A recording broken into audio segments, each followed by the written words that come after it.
जरा कल्पना कीजिए एक ऐसे स्मोक डिटेक्टर की जो तब बचता है जब आपका पूरा घर जलकर खाक हो चुका हो। द डिबेट में आपका स्वागत है। काफी डरावनी कल्पना है। बिल्कुल। और देवरिया जिले में आजकल हमें कुछ ऐसा ही देखने को मिल रहा है। मेरा मतलब है, खेतों में झूलते 11 केवी के हाई टेंशन तार मवेशियों की जान ले रहे हैं। और हमारा प्रशासन तब जागता है जब नुकसान पहले ही हो चुका होता है। सही कहा आपने। तो आज हमारी चर्चा का मुख्य सवाल यही है कि क्या हमारा वर्तमान ग्रामीण प्रशासनिक ढांचा वाकई आग लगने से पहले उसे बुझाने का काम कर रहा है या सिर्फ राख समेटने का।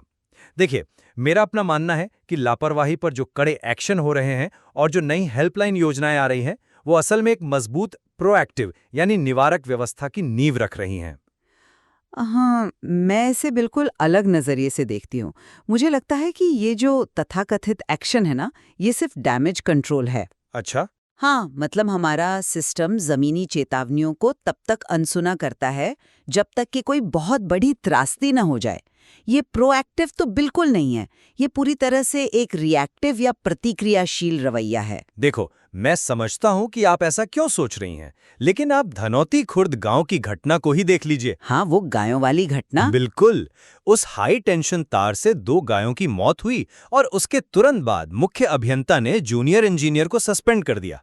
मेरा कहना है कि ये सिर्फ एक सजा नहीं है, ये सिस्टम में एक तरह का डर पैदा करने का मैकेनिज्म है। लेकिन एक मिनट, बस मेरी बात पूरी होने दीजिए। जब अधिकारियों को पता होगा कि लापरवाही पर तुरंत नौकरी जाएगी, तो वे अगली बार शिकायत मिलने पर तुरंत एक्शन लेंगे। यही डर भविष्य में एक निवारक का काम करता है। पर ये कड़ा एक्शन तो जान जाने के बाद हुआ ना। मतलब उसी रिपोर्ट में साफ साफ दर्ज है कि वो तार कई दिनों से जमीन से सिर्फ 3 फीट की ऊंचाई पर झूल रहा था। हाँ, वो तो है। और गांव वालों ने तो इसकी शिकायत भी की थी। वहां एक बछड़े की मौत पहले ही हो चुकी थी, तो तब वो सस्पेंशन का डर कहाँ था?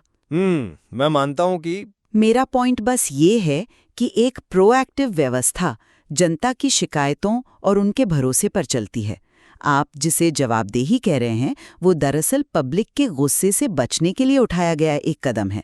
सिस्टम चेतावनियों पर रिएक्ट नहीं कर रहा है, वो सिर्फ हादसों पर रिएक्ट कर रहा है। आपकी इस बात में दम तो है कि चेतावनियों को ज्यादा गंभीरता से लेना चाहिए था, लेकिन आप ये भी तो नजरअंदाज कर रही हैं कि कोई भी सिस्टम रातों रात नहीं बदलता।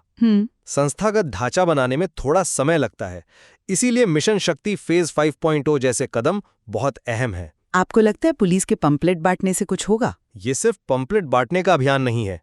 जब पुलिस गांव-गांव जाकर 1090 और 112 जैसी हेल्पलाइंस को लोगों की आदतों में शामिल कर रही है, तो वे असल में एक इमरजेंसी रिस्पांस नेटवर्क बना रहे हैं। अच्छा।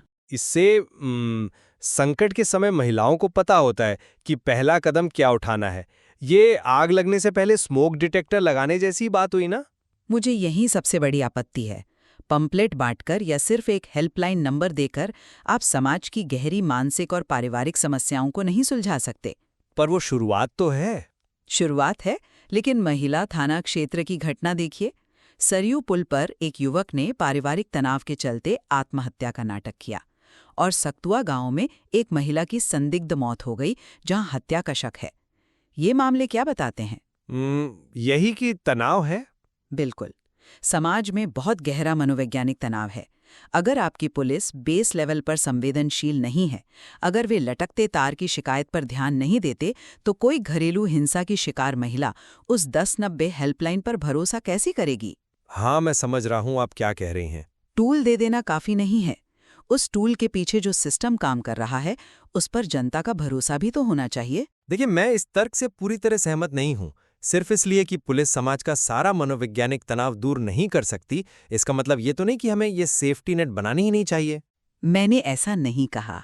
हम प्रशासन से हर घर के पारिवारिक झगड़े सुलझाने की उम्मीद नहीं कर सकते। 1090 या 112 जैसी हेल्पलाइंस एक स्टॉप गैप है, मतलब आपात स्थिति का पहला सुरक्षा घेरा। आप जो संवेदनशीलता की बात कर रही हैं, वो एक लंबी प्रक्रिया है, लेकिन इन नंबरों की पहुंच उस दिशा में पहला ठोस कदम है। मैं आपकी इस बात से इनकार नहीं कर रही कि सेफ्टी नेट जरूरी है, वो बहुत जरूरी है।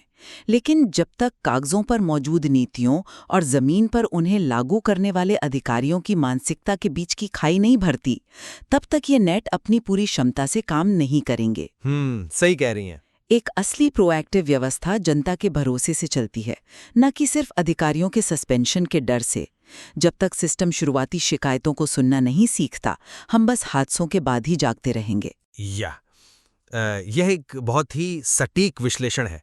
मुझे लगता है कि हम इस बात पर सहमत हो सकते हैं कि ग्रामीण प्रशासन वाकई एक जटिल बदलाव के दौर से गुजर रहा है। बिल्कुल। नीतियां बन रही हैं और एक्शन भी हो रहे हैं, लेकिन क्या हम सिर्फ डर से संचालित होने वाली व्यवस्था से उठकर एक भरोसेमंद सिस्टम की ओर बढ़ रहे हैं? क्या हमारा प्रशासनिक तंत्र आग लगने से पहले धुआं पहचानने में कामयाब होगा? यही सबसे बड़ा सवाल है। जी, और यह एक ऐसा सवाल है जिस पर हम चाहेंगे कि आप हमारे श्रोता खुद विचार करें। द डिबेट में आज हमारे साथ जुड़ने के लिए धन्यवाद।